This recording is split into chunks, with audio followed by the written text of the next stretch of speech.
मित्रांनो, वैद्यकीय क्षेत्राची मदत घेऊन अचानकपणे एखादी स्त्री पुरुष झाली तर किंवा एखादा पुरुष स्त्री झाला तर. आणि या संदर्भात मराठी चित्रपट आलाय. ऐकून आश्चर्य वाटेल तुम्हाला, पण हे सत्य आहे.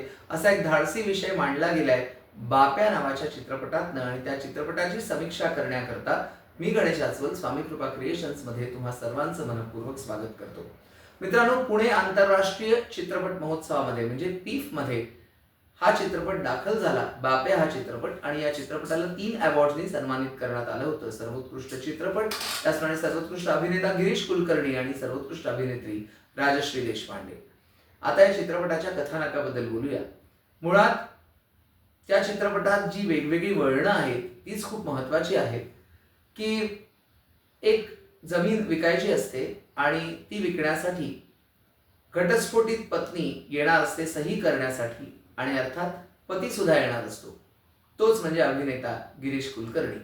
तो रजिस्ट्रेशन ऑफिसमध्ये जातो आणि पत्नीची वाट बघत असतो आणि अचानकपणे आपल्या समोर येतो तो डॉक्टर शैलेश पाटील.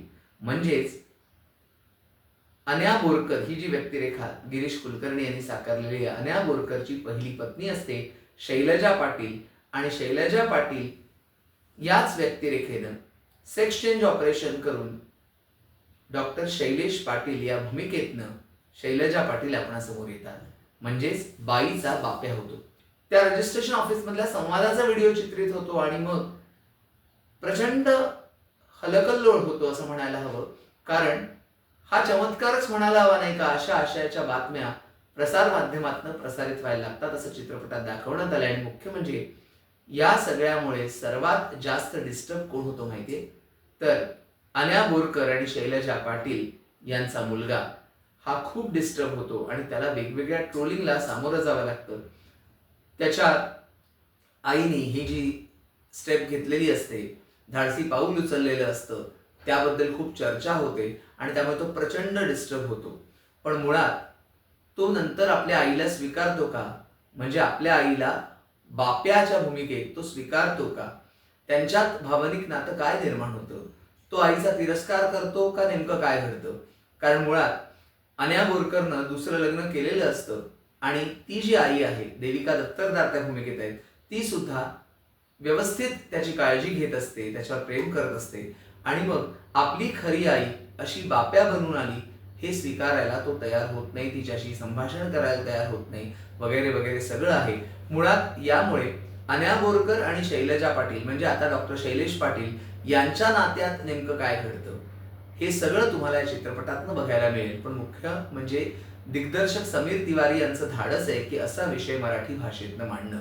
कारण सहसा अशा विषयांची चर्चा होत नसते, या विषयावर मोकळेपणे बोललं जात नसतं, आणि अशा पद्धतीचे विषय आता येत आहेत.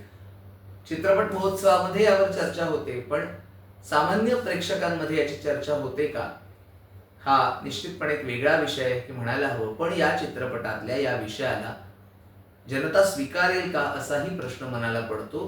कारण मुळात आपल्याकडे अशा विषयांवरती मोकळेपणाने खुलेपणाने चर्चा होत नाही. तर मुलाची जी व्यक्तिरेखा साकारलेली आहे आर्यन मेंगजी यांनी, ज्याचं उत्तम काम तुम्ही एप्रिल मे 99 मध्ये बघितलंय, त्यांनी सुद्धा ही भावनिक आंदोलनं अतिशय उत्तम पद्धतीने दाखवलेली आहेत.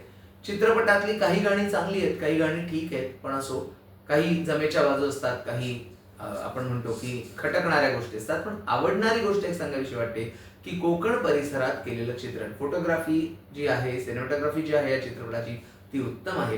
पण अशा विषयावरच्या चित्रपटांना प्रेक्षक कशा पद्धतीने स्वीकारतील हे आपण आत्ता नाही सांगू शकत.